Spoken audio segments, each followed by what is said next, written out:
Chapter 1. "Guess what, Mom?" Elizabeth and Jessica Wakefield exclaimed in unison as they burst through the door into the sunny, tiled kitchen of their Spanish-style home. The two girls glanced at each other and giggled.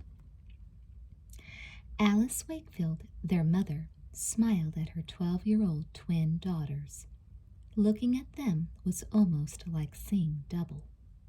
Both girls had the same sun-streaked blonde hair, the same blue-green eyes, and even the same dimple in their left cheeks. But Jessica's hair fell in soft waves around her oval face, while Elizabeth pulled her hair back to the sides, pinning it with gold barrettes. And although they looked so much alike, they were very different. "There's a statewide essay contest," Elizabeth started. "Kimberly Haver's planning this incredible birthday party," Jessica interrupted. "The topic is freedom of speech, and the winner gets a gold medal. Everybody at Sweet Valley Middle School is going. It's the biggest party of the whole year, not to mention a $100 prize," Elizabeth continued. "And I absolutely have to go. I mean, Kimberly would be really disappointed if I couldn't," Jessica concluded, watching her mother anxiously. "Sounds like you girls had an exciting day at school," Mrs. Wakefield said. "Now, why don't you tell me your news one at a time?" Before either of the girls could say another word, Stephen Wakefield, the twins' 14-year-old brother, spoke up. "Big deal," he scoffed, dipping one finger into a bowl of fudge icing Mrs. Wakefield had just finished making. "If you want to hear some real news, let me tell you about the plans for our sports banquet." "Stephen," Jessica rolled her eyes, "all you ever talk about is basketball. Isn't that true, Lizzie?" She turned to her sister for reinforcement. Elizabeth nodded. "Especially since the junior varsity team won the league championship," she pointed out. Although only a freshman at Sweet Valley High, Stephen was one of the star players on the JV team. "My game's more interesting than somebody's dumb birthday party," Stephen argued. Tall and dark-haired, he bore a strong resemblance to their father, while the two girls had inherited their mother's looks. Stephen licked the chocolate off his finger and reached for the bowl of icing once again, but Mrs. Wakefield moved it out of reach before he could get his hands on it. "No more tasting before dinner," she said firmly. "Girls, set the table. We'll talk about the contest and the party at dinner." The two girls hurried upstairs. Elizabeth paused in her neat blue and cream-colored bedroom just long enough to drop her books on the bed. Then she went into the bathroom that connected her room to her sister's to wash her hands and comb her hair. "Better hurry, Jess," she called. "Mom's waiting for us." When Jessica didn't answer, Elizabeth glanced through the open door. Jessica's bed was buried beneath a mound of clothes. Until the beginning of this school year, the sisters had shared a room, and Jessica's mess had always irritated Elizabeth. Moving into separate rooms had been a relief, though Elizabeth sometimes missed Jessica's company. Just this year, too, the twins had dropped their old habit of dressing alike and had begun to develop different interests and acquire different sets of friends. Elizabeth had taken up writing for the 6th-grade paper, while Jessica spent her time making up new cheers with the Boosters cheering squad, made up mostly of unicorns. She also liked to gossip with her friends from the Unicorn Club. But, despite their differences, they were still the best of friends. At this moment, Jessica Wakefield was sitting on the floor beside her bed with her head in her hands. "What's the matter?" Elizabeth asked. "Oh, Lizzie," Jessica wailed. "If Mom and Dad don't let me go to Kimberly's party, I'll just die. I've already been grounded for over a week." Elizabeth was torn between sympathy for Jessica and memories of the giant pack of lies that had gotten Jessica into trouble in the first place. "Oh, Jess, you should never have lied to them about dating that high school boy," she pointed out.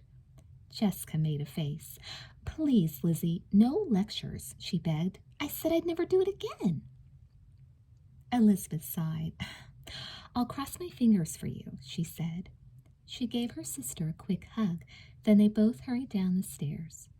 As the twins set the table, Mrs. Wakefield inspected a steaming dish of baked chicken that was in the oven.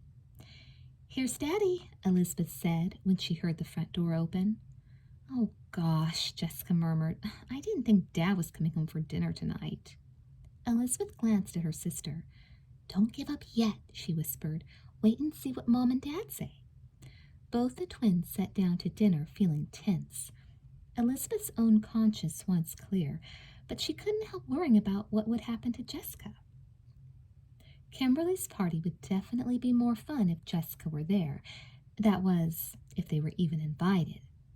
As for Jessica, toying with the chicken and rice on her plate, her fear continued to grow as she waited for her parents to discuss her fate.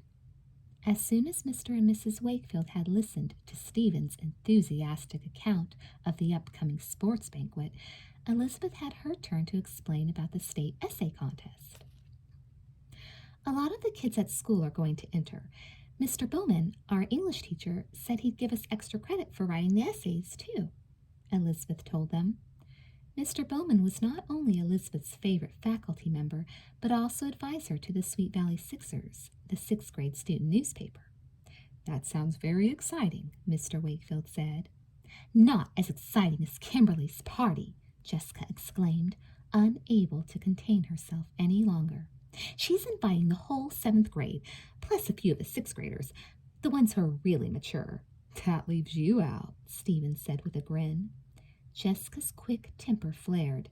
"It does not. Of course she'll ask me, and Elizabeth too," she added, as an afterthought. "And her parents are renting strobe lights and a huge sound system." "How juvenile," Stephen snorted. Mrs. Wakefield frowned at her son. With a significant glance toward her husband, she said, "We received something interesting in the mail today." Both girls looked at their mother in anticipation. "The Sweet Valley Middle School report cards have arrived." Elizabeth relaxed, knowing that her grades were always good, but Jessica fidgeted and looked at her plate. "And?" Jessica held her breath. She knew perfectly well that if she paid more attention to her schoolwork, she could do as well as her sister. But how could she be expected to devote all her time to studying when there were so many more interesting things happening at school? "Jessica," Mr. Wakefield began, sharing a sober look with his wife, "I have to tell you I was very surprised when your mother called me today to tell me about your report card. I thought you had promised to spend more time on your schoolwork." "I did. I have," Jessica sputtered. "Then why haven't your grades improved?" her father asked. Jessica, aware that everyone at the table was looking at her, searched for an appropriate answer. "Well, there was the mini Olympics. I spent a lot of time working on that. I was chairman, after all, and you all agreed it was a very worthwhile project." "That was weeks ago," Stephen pointed out. Jessica frowned at him, then glanced toward her father for some sign of understanding, but his expression didn't soften. "And what about my sprained ankle? It's hard to study when your ankle hurts." Stephen pretended to wipe away a tear. Jessica forgot she was trying to look pathetic and glared at him. But Mr. Wakefield wasn't amused. "I'm afraid that isn't good enough, Jessica. Your mother and I were discussing this morning whether you'd been grounded long enough. But now, after receiving this report card, I'm afraid we're going to have to continue your restrictions for at least another 2 weeks until we see some improvement at school." "2 weeks? That's inhuman," Jessica blurted out. "You can't." Mrs. Wakefield's blue-green eyes softened just a tiny bit in response to her daughter's distress. Jessica glanced at her mother, hoping for a last-minute reprieve, but Mrs. Wakefield shook her head. "I'm sorry, Jessica, but we did warn you." Elizabeth bit her lip in sympathy, while Stephen grinned openly. But Jessica was too upset to notice either of them. 2 weeks? That would mean that she couldn't go to Kimberly's birthday party. She had to think of something fast to get out of this mess. "I'll bring up my grades," Jessica promised quickly. I'll study every night." She could see no sign of yielding in either of her parents' faces. Jessica glanced at her sister and suddenly remembered Elizabeth's comment. The school project. If I work extra hard and make a really good grade, that'll bring up my average. Jessica thought that her mother was considering the idea, but Mr. Wakefield still looked unconvinced. I'm not sure that one project will make that much difference, he pointed out. But Elizabeth, anxious to come to her twin's aid, interrupted. This project is really important, Dad, she assured him. It will make up a big part of our grade because we're spending so much time on it. The teachers are even combining the 6th and 7th grades to make up the groups. Mr. Wakefield raised his brows. If it's a major grade, maybe, he began. With new hope, Jessica pressed her advantage. Just give me a 2-week trial, and if you don't see a real improvement, then you can ground me again, she suggested, her tone noble. And I'll be able to go to Kimberly's big party either way, she thought. All right, her dad agreed. 2 weeks. You won't be sorry, Jessica promised. Mrs. Wakefield stood up from the table. I'll get dessert, she said. Stephen, who looked disappointed that Jessica had gotten off so easily, perked up at the mention of dessert. I want a big piece of cake, he said, hurrying into the kitchen behind his mother. Elizabeth leaned over to touch her twin's shoulder. I'll help you with your project, Jess, she offered. Oh, thanks, Lizzie, but I may not need you. I'll probably have the unicorns in my group, and I just know we'll come up with something terrific. Elizabeth looked doubtful. The members of the Unicorn Club were Jessica's favorite friends at Sweet Valley Middle School. They were an exclusive group of pretty and popular girls who considered themselves, like the mythical animal for which their club was named, very special. Elizabeth wasn't much interested in the club. She found their gossip about boys and clothes rather dull, and she knew for sure they weren't the best scholars at school. Are you sure? Elizabeth asked. The teachers will be assigning the groups, you know. And anyhow, I'll manage it, Jessica assured her sister airily. And we'll ask for Bruce Patman and Jerry McAllister, and maybe that new McKay boy, the one who's so cute. Elizabeth drew her brows together as she tried to remember. Dylan? She asked. Who? Jessica looked blank. Oh, him. Of course not. He's not cute at all, and he's totally boring besides. I mean his brother, Tom. Elizabeth wasn't at all sure that this list of names was going to ensure a good grade for her sister.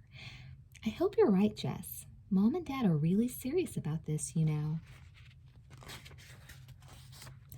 Your sister's right, Jessica, Mr. Wakefield added. You're going to have to really put a lot of effort into this project. I will, Dad, Jessica promised. It might even turn out to be fun. I hope you know what you're doing, Elizabeth murmured under her breath. Leave it to Jessica to turn an important school project into another exciting social event. Chapter 2. On Tuesday morning, Elizabeth sat at the breakfast table enjoying the last mouthful of her waffle. Where on earth is Jessica? Mrs. Wakefield asked, worried. At this rate, she's not going to have time to eat her breakfast. Elizabeth shrugged. She was in the bathroom when I came downstairs, she told her mother. Mrs. Wakefield looked at her watch. I'm going into town for an appointment with a client this morning. I think I'd better drop you two off at school. You're not going to have time to walk at this rate. Mrs. Wakefield, an interior designer, worked part-time for a local firm. Elizabeth nodded, licking a drop of maple syrup off her fork. I'll tell her to hurry, she offered, getting up and running toward the stairs. She discovered Jessica hidden in the recesses of her cluttered closet. We're going to be late to school, Jess, Elizabeth said. Mom wants us to hurry up. I'll be there in a minute, Jessica called from the back of the closet. She emerged a moment later with an armload of clothes, added them to the existing pile on her bed, and began to look through them critically. What are you doing? Elizabeth asked curiously. I thought that pink skirt was too small for you. And you said you hated that green sweater Aunt Mary sent you for Christmas. I do, Jessica assured her sister, sounding very pleased with herself. But I have this great idea. If you don't hurry, you're going to get into more trouble, Elizabeth warned. Don't be a pain, Lizzie, Jessica complained. But she left the pile of clothes on her bed, grabbed her school books, and ran for the stairs. On the way to Sweet Valley Middle School, Jessica got permission from her mother to donate some of her outgrown clothing to the school project.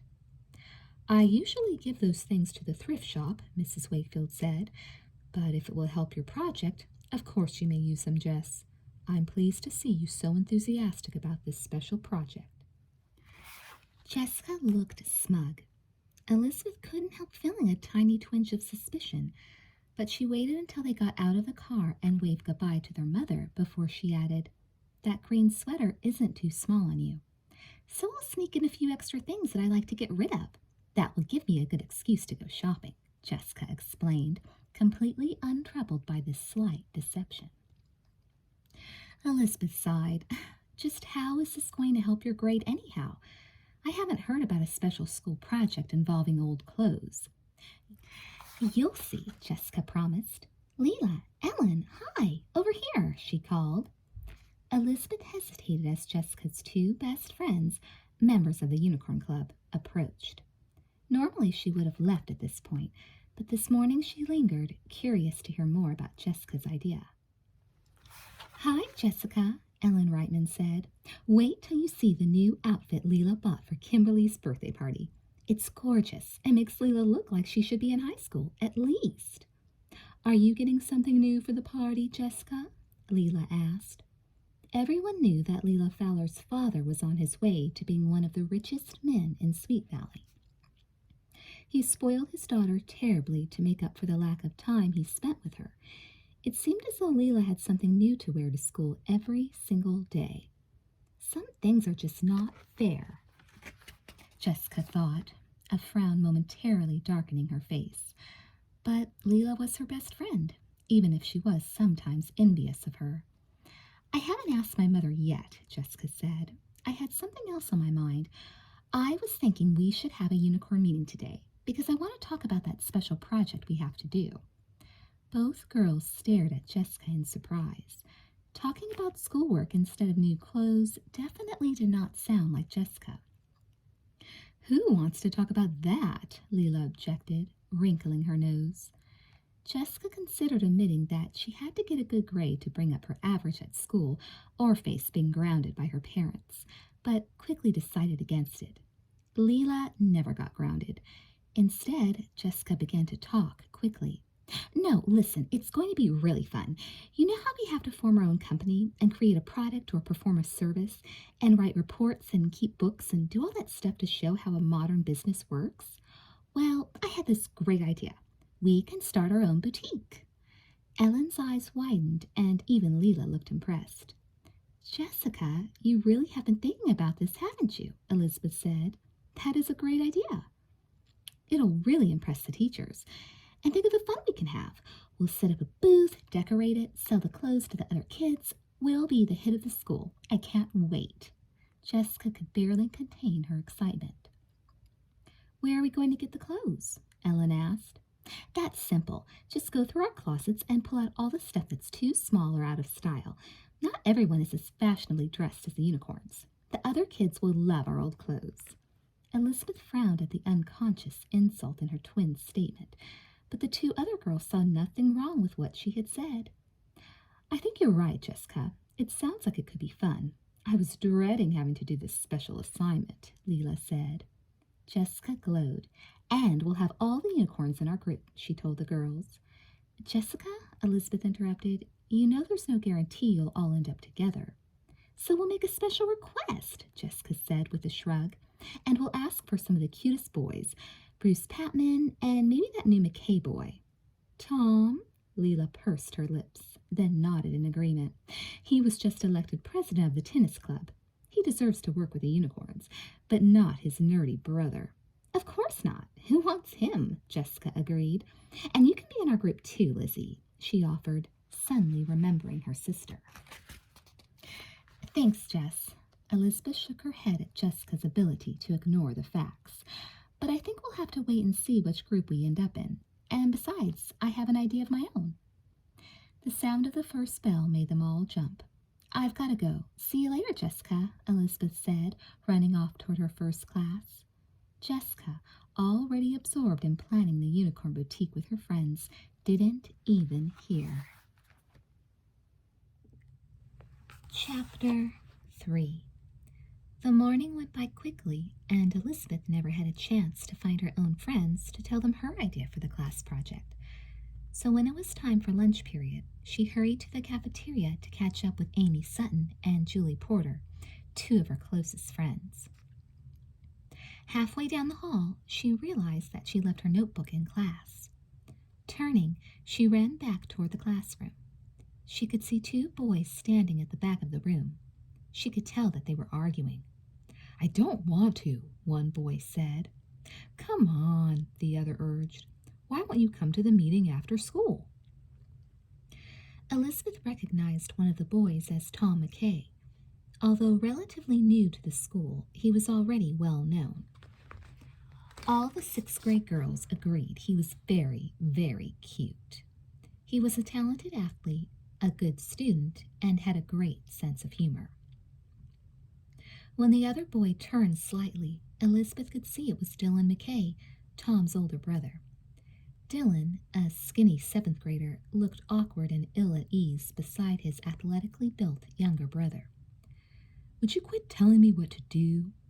Tom flushed slightly. "I just wanted—" "Who cares what you want?" Dylan interrupted, his tone gruff. "I'm older than you are. Why should you tell me what to do?" "I'm not telling you what to do," Tom retorted. "I just thought maybe you'd want to get involved.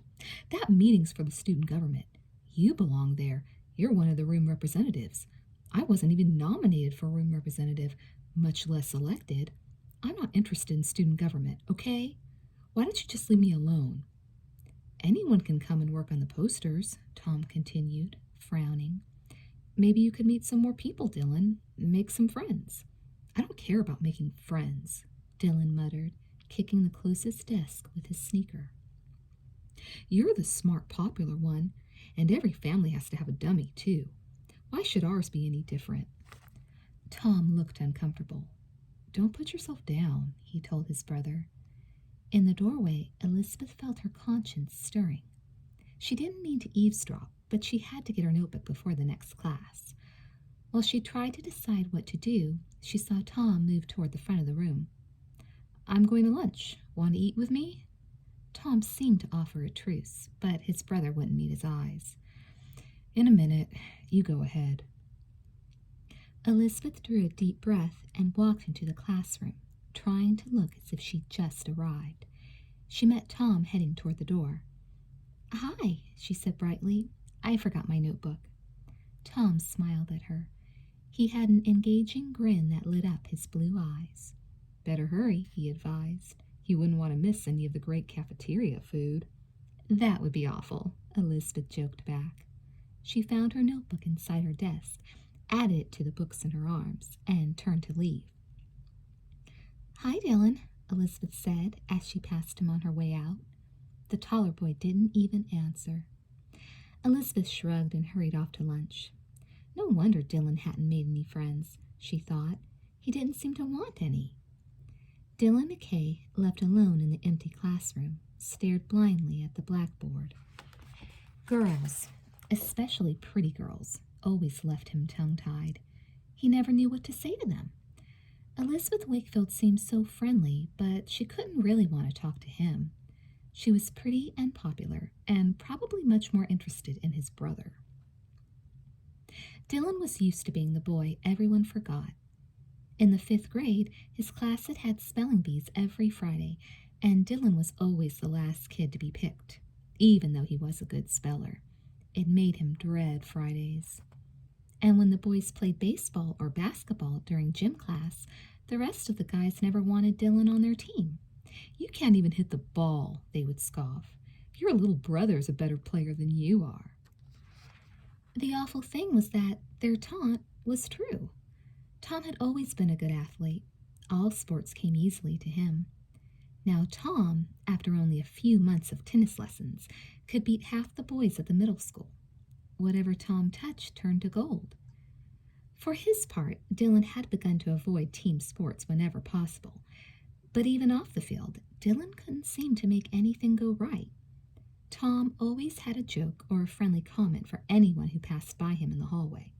Dylan always wound up walking to class alone. He shook his head. Now that Tom and Elizabeth were out of sight, he sat down in the empty classroom. He was in no hurry to face the crowded cafeteria. Besides, today Dylan had something else on his mind. He opened his notebook and flipped through several pages filled with his large, slanted scrawl. He was interested in the statewide essay contest that had recently been announced, although he would never have admitted it. He had always liked to scribble down his private thoughts. He had never shown his work to anyone because he was always too afraid of being ridiculed. The contest topic, freedom of speech, appealed to Dylan. How awful it would be not to be able to speak or write about whatever you wanted to. He had been so inspired by the topic, he had already written a couple of rough drafts. He looked over the most recent one. He had put a lot of work into it, and for a moment he thought it might even be good. But then again, maybe not. When had Dylan McKay ever done anything that was really good? Elizabeth picked up a tray and made her way through the lunch line. When she reached the long lunch tables, she located Amy Sutton, her best friend, who was faithfully saving her a place. Elizabeth hurried to sit down beside her. "What took you so long?" Amy asked. "I forgot my notebook and had to go back to class to get it," Elizabeth explained. "Amy, do you know Dylan McKay?" "Who?" Amy frowned in concentration. "Don't you mean Tom? Cute, with blonde hair? He's in my math class." "No, I mean Dylan," Elizabeth corrected. "I think he's a 7th grader. He's taller than his brother and has darker hair." "And isn't half as cute," Amy pointed out bluntly. "Yes, I know who you mean. He's the guy who never talks to anyone. He's a real loner." "I wonder," Elizabeth murmured. Remembering the scene she had just witnessed, she felt a stirring of sympathy for the tall, awkward boy. Maybe he just felt overshadowed by his popular brother. But Amy had more important matters to discuss. "What are we going to do for the big project?" Amy asked. "Have you had any good ideas yet for a student company?" "Well," Elizabeth hesitated, dipping her nacho in the thick cheese sauce and taking a bite. "Jessica wants to manage a boutique." "Clothes?" Amy looked alarmed. "Is that what you want to do too? I thought we were going to choose something interesting." "We are," Elizabeth said. "I didn't promise I would work with Jessica." "The teachers are going to assign the groups anyhow," Amy reminded her. "I know," Elizabeth said, "but you know Jessica. She thinks she can persuade the teachers to do what she wants." "Jessica gets her own way entirely too often as it is," Amy grumbled. Elizabeth grinned, remembering how often Jessica had cajoled her into doing special favors for her. "She can be awfully charming when she wants to be," she admitted. "But then, that's Jessica." "I just hope you and I end up in the same group," Amy sighed. She poked a straw into her carton of milk and took a long drink. "Have you finished your essay yet? The one you're entering in the state contest?" "Almost," Elizabeth answered. "I've worked on it for 3 days. I should have it ready by tomorrow." "I bet you have a good chance at winning," Amy said loyally. "You're such a good writer." "Thanks." Elizabeth smiled. She loved books, and her ambition was to be a writer someday. "I did the best I could, but there will be lots of entries. I've heard some of the others are very good. Mr. Bowman told our class that Tom McKay's essay was excellent." Amy, absorbed in her friend's comments, didn't notice the tall boy who had paused just behind Elizabeth. "Sounds like you'll have some tough competition. Maybe Tom McKay will win. He's awfully talented." Elizabeth didn't see the boy behind her either, and she and Amy continued to chat until lunch period was over. Dylan McKay walked slowly past Elizabeth, feeling a hollowness inside his stomach that had nothing to do with hunger. He set his lunch down on an empty table in the back of the cafeteria and found that his appetite had disappeared. He had worked so hard on his essay and had been planning to show it to his English teacher tomorrow before mailing it in. Now there was no point. Tom already had a winning entry. Dylan poked at his food, feeling sick inside. What had made him think this contest would be any different? Tom was a winner. Dylan was a loser. That's the way it always was, and that's the way it always would be. Chapter 4. Oh, please, Mr. Nydick. Jessica smiled sweetly at the social studies teacher the next morning. If the unicorns and I could work together in one group, I just know that we could do a super job. And I really want a good grade on this project. The teacher raised his brows at Jessica's unusual enthusiasm and then smiled back at her. I'm glad to see that you're really interested, Jessica, but the teachers will assign all the 6th and 7th graders to their groups. I'm afraid you and your friends will have to take your chances. Jessica's smile faded, and she looked distinctly sulky. She walked toward the bleachers where Leela and the other unicorns were waiting, along with the rest of the combined 6th and 7th graders. As Jessica approached, Leela called out to her over the noisy chatter. What did he say? Jessica hesitated before answering. She hated to admit failure, and she'd been boasting earlier that she'd be able to get all the unicorns together in one group. Mr. Nydick said that if we all work together, she said at last, we might make the other groups look bad. That's true, Leela agreed. But he said he'd do what he could, Jessica went on, already half believing her own story. We'll see. Jessica sat down beside Leela as the last of the students straggled into the gym. Mr. Bowman walked up to the microphone. Several of the 6th and 7th grade teachers stood beside him, each holding a sheet of paper. Okay, everybody, Mr. Bowman said, settle down. Gradually the talking subsided, and the restless crowd of middle schoolers shifted their attention to the English teacher. Okay, he repeated, today we're going to divide into our groups. Leela gave Jessica a significant look. Jessica slipped her hands into her jeans pockets and crossed her fingers for luck. We've already explained a bit about your assignment, Mr. Bowman went on. The purpose of this project is to form a company. Once your group is selected, you are to get together and decide what your company will do. You may make a product, sell a service, or do anything that real companies can do. Jessica wished he would hurry up and start assigning the groups. And everyone must have a job. Everyone must make a contribution, the English teacher continued. You may elect a president and vice presidents, managers, whatever you decide you need to run your company. You must name your company, write planning reports, keep records, plan a way to distribute your product, advertise your services. In short, do everything required to run a successful company. I will advise one group while Mr. Nydick, Mrs. Arnett. Oh, no, not the hairnet, Jessica groaned. The old-fashioned social studies teacher always wore a hairnet to keep any stray hairs from escaping out of the bun on the back of her neck. I hope we don't get stuck with her. And the rest of the teachers will each advise one of the other groups.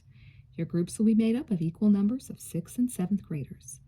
A few feet from Jessica, Elizabeth sat beside Amy, and the two friends exchanged slightly worried looks.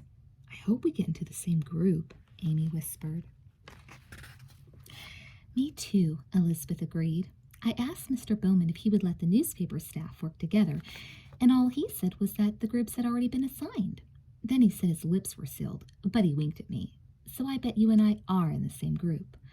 I hope so, Amy said.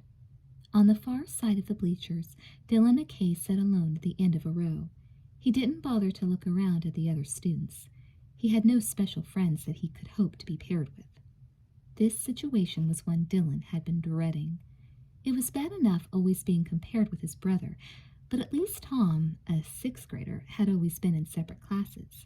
Now they might have to work side by side, and everyone would see how inadequate Dylan was. Next to the talented Tom, Dylan was sure he would seem like even more of a dud than usual. Dylan sat on the bench, shoulders hunched, head down, wishing he could just disappear. In the front of the room, Mr. Bowman began to read out his list of names. Jessica listened intently, but her name was not on the first list. She did hear her twin's name called and watched Elizabeth climb down from the bleachers and take her place in Mr. Bowman's group next to Amy Sutton. Jessica had stopped paying attention by the time Mr. Bowman got to the last name on his list. McKay, he announced. Hooray! One of the boys standing behind Mr. Bowman cheered, and several of the girls clapped. All eyes turned toward Tom, who was sitting in the front row, and he started to rise. That's Dylan McKay, Mr. Bowman corrected quickly. Tom sat back down. The girls' smiles faded, and the boy who had cheered made a face. Oh no, he said, quite audibly. Jessica saw the tall boy at the end of one of the rows stand up too quickly and teeter comically as he almost lost his balance. Then he caught himself and threaded his way down through the bleachers to the polished wooden floor, his face red. Who can blame the group for booing, Jessica thought. Who would want to work with him? Mr. Bowman motioned his group of students toward the other side of the gym, where they could talk more easily. Dylan walked slowly, lagging behind the rest of the kids. Elizabeth had seen the unfortunate and very public snub the boy had received, and she felt a pang of sympathy. Come on, she whispered to Amy. Let's say something nice to Dylan. He must feel awful. Elizabeth, Amy pleaded, do you have to be nice to everybody? She followed her friend loyally, but had to struggle to maintain her smile as Elizabeth slowed to match her steps to Dylan's.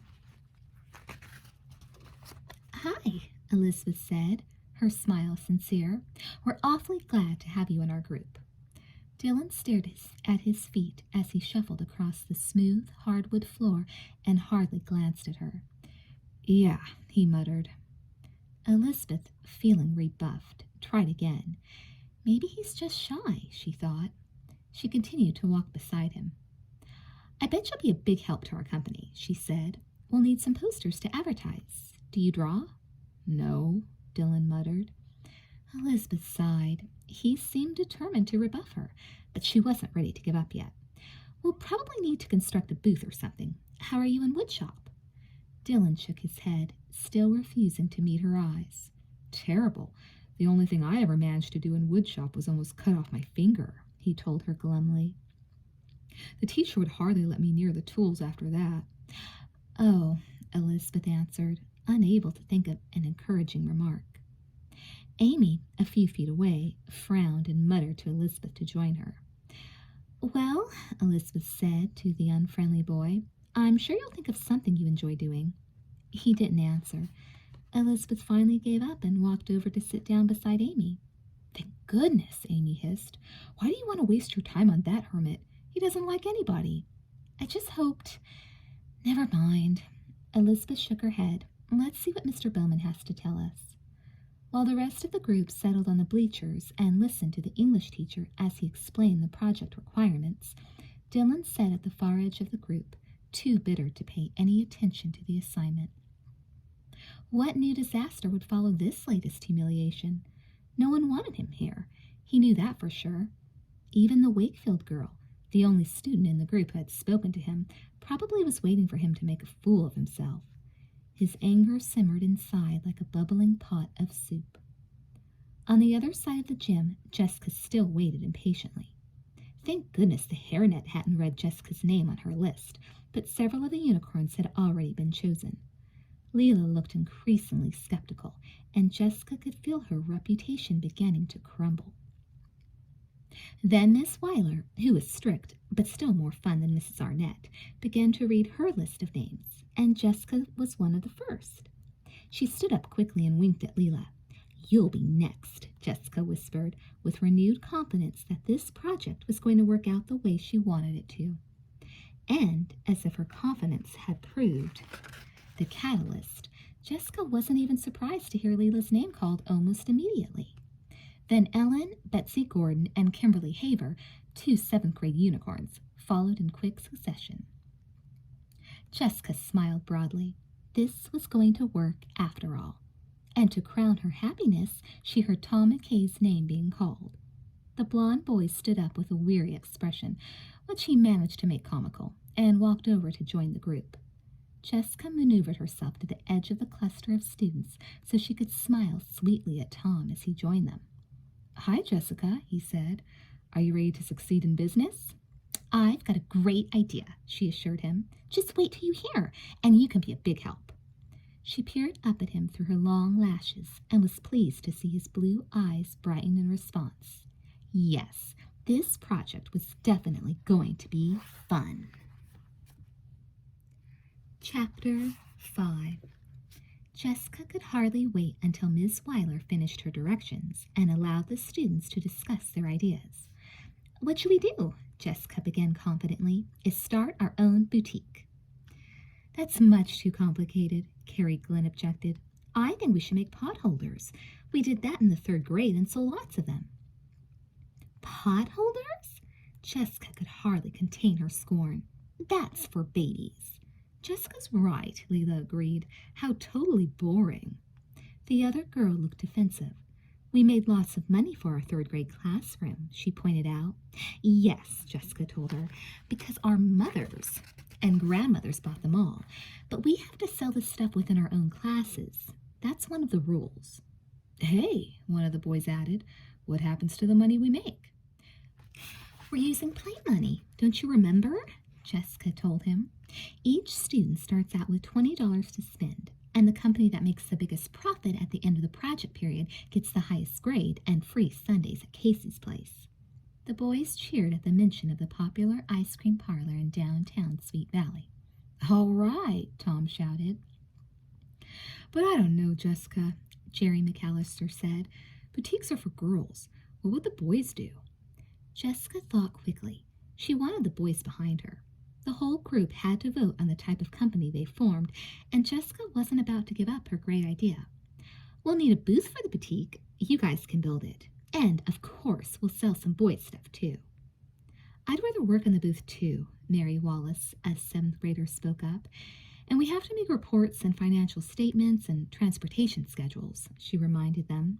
There'll be plenty for everyone to do. Jessica looked a little surprised.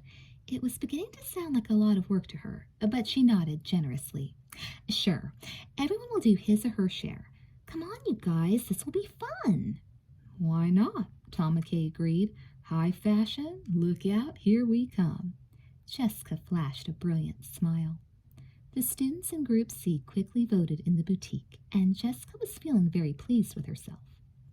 First, we need to elect a president, she told the group. Remember what Miss Weiler said. We need someone who has good ideas and can lead the group. Jessica smiled at Tom again. Do we have any nominations? Tom responded exactly as she hoped he would. I nominate Jessica Wakefield, he said loudly. Leila seconded the nomination, and Jessica won easily. She tried not to look too smug.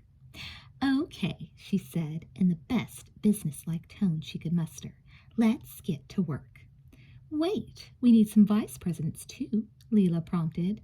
That's right, Jessica agreed. And since I'm president, I'll appoint them. Aren't we going to elect them? One of the 7th graders asked. Nope, Jessica answered. I'm president. It's part of my job to pick the vice presidents.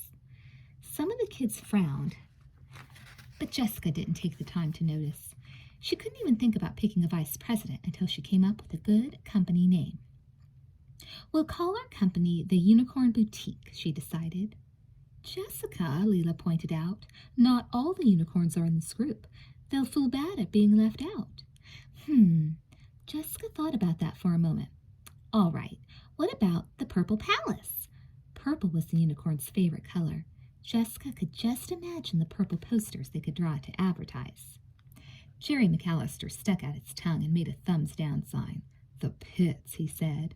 Who asked you? Jessica retorted, her expression indignant. Then, noting Miss Weiler's frown, Jessica quickly smoothed her grimace into a peacemaker's smile. All right, Jerry, what's your suggestion? Underwear from outer space. Jerry seemed so pleased with his brilliant suggestion that he almost fell off the bleachers laughing. Be serious, Jessica told him. Tom, what do you think? Since we're not selling spacesuits, I don't think Jerry's name is right, he said with a grin. How about Sweet Valley Vogue?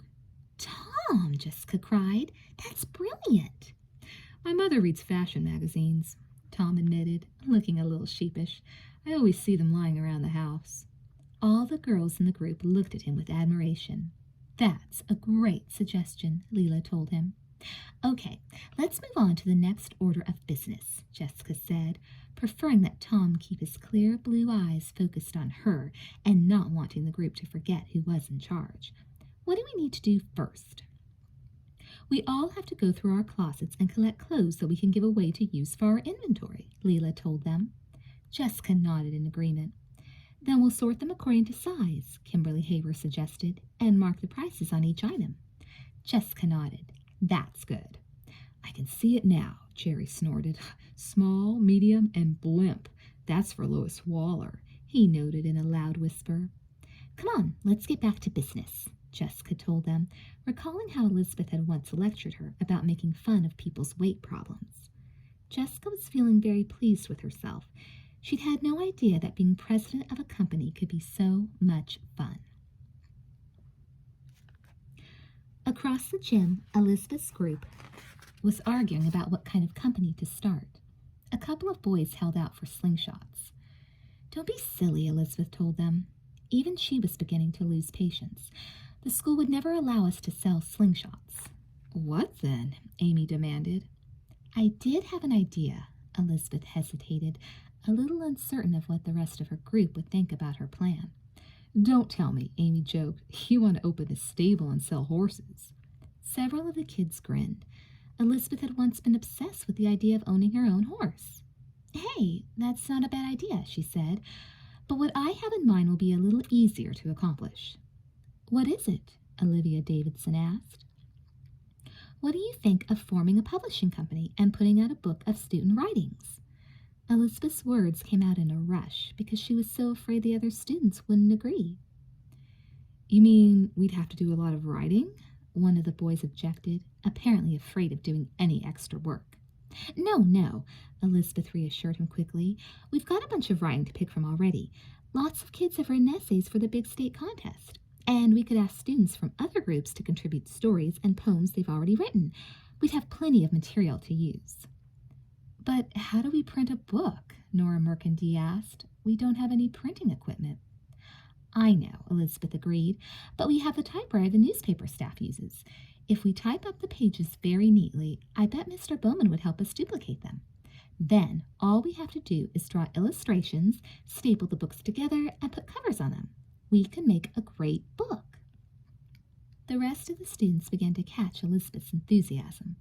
She glanced over at their interested faces, hesitating only when she caught sight of Dylan McKay frowning in the back of the group. What is wrong with that boy? She asked herself. Chapter 6. Dylan McKay sat slumped on the edge of the bleachers, as far removed from the rest of the group as he could get without attracting attention. Of all the dumb luck, he thought, glancing across the gym to where his brothers stood surrounded by friends. Why did they have to put the 6th and 7th grades together for this project? If there was any advantage Dylan had over Tom, it was being a year ahead of him, both in age and in school. Dylan, by rights, should be the brother more skilled in sports, more poised in social situations, but no, it was Tom who excelled, Tom whom everyone liked. Dylan saw Elizabeth Wakefield glance at him as the group continued to discuss their book ideas. He looked away so he wouldn't have to meet her gaze. No one would want to know what he thought. Elizabeth probably wished that Tom was sitting here instead of dummy Dylan. He looked across the gymnasium again and watched Tom in the center of a group of excited students, all trying to talk at once as they planned their company. The vague pain inside Dylan turned sharp, like a knife twisting in his stomach. Biting his lip, he fought with himself, determined not to show the other students how he felt. One of the boys on the bench below him looked up and said, "Dylan, do you—" But at the sight of Dylan's scowl, the boy hesitated. "What?" Dylan grunted. "Do you know how to use a hammer?" Dylan shook his head. The other 7th grader turned quickly to the boy next to him. No one likes me, Dylan thought. If Tom weren't here, maybe I'd have a chance. Later, after the teacher had dismissed them for lunch, the ugly thought persisted. Dylan, walking slowly toward his locker, repeated to himself, "If it weren't for Tom." He took his time exchanging notebooks at his locker, hoping to get to the lunchroom late so he could avoid most of the other students. Instead, when he walked into the big sunny room, Dylan saw Tom waiting a few feet from the doorway. "Hey, Dylan, what kind of company is your group dreaming up?" he asked as he approached. "We're going into high fashion. Can you believe it?"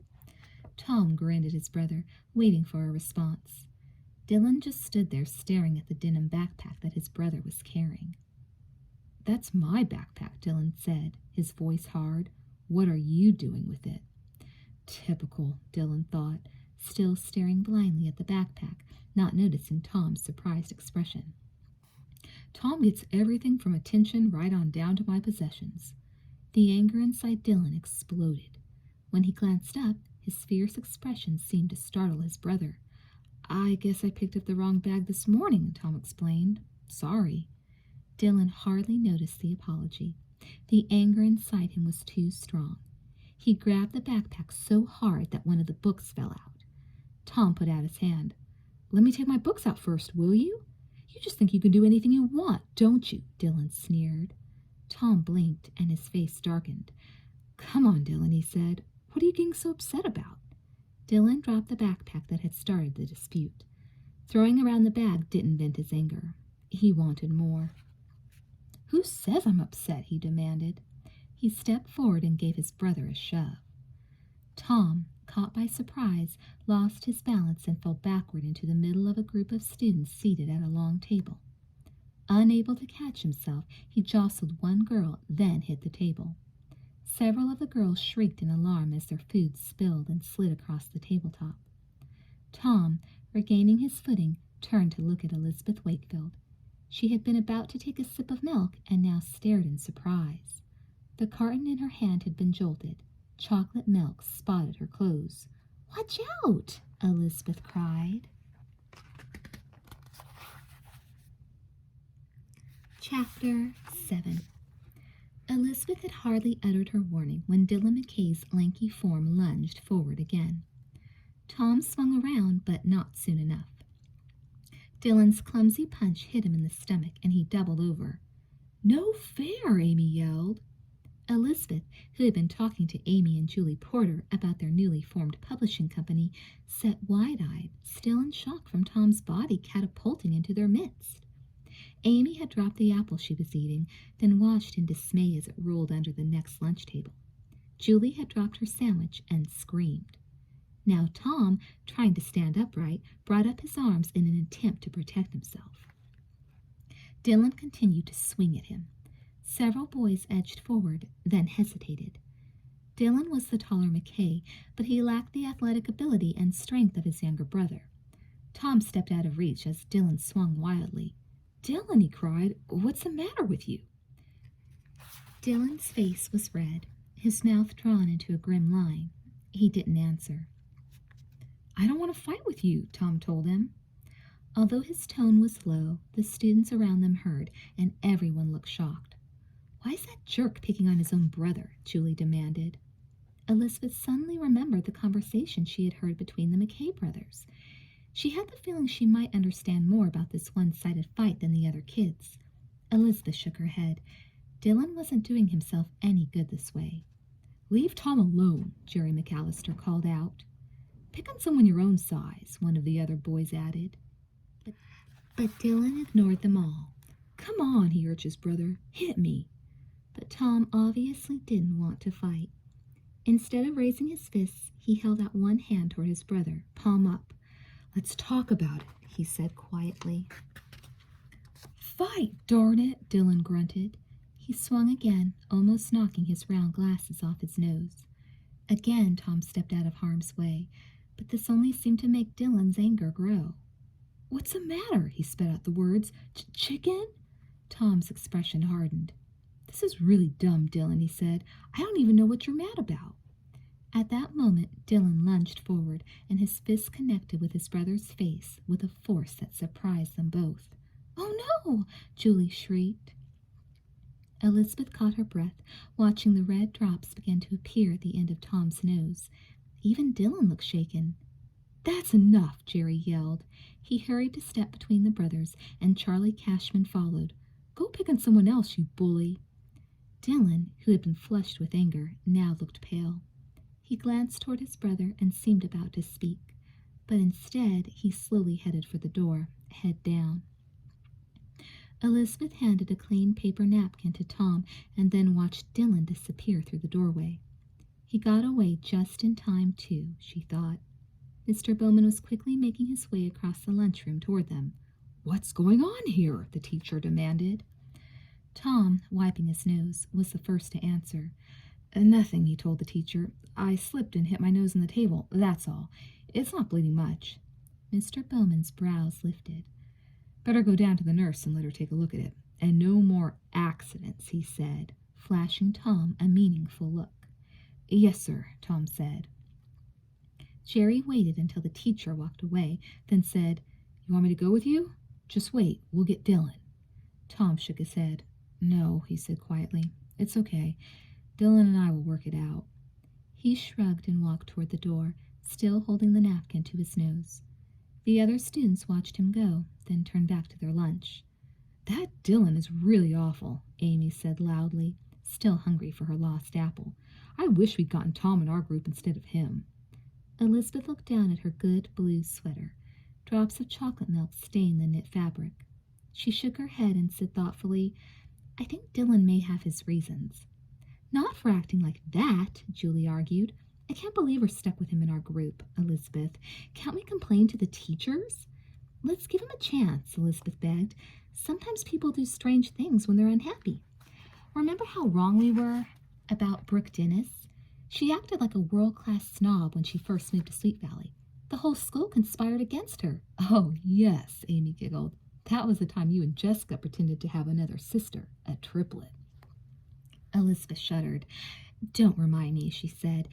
But anyway, when we discovered that Brooke acted so badly just because she was unhappy over her parents' divorce, it explained a lot of things. And Brooke turned out to be a lot of fun. But the McKays aren't divorced, Amy argued, still reluctant to give the belligerent Dylan the benefit of the doubt. Dylan doesn't have any problems at home. Elizabeth looked straight at Julie and Amy. There are lots of different kinds of problems. The other girls didn't seem convinced. I still think he's a total psycho, Amy declared. Me too, Julie said. Elizabeth sighed.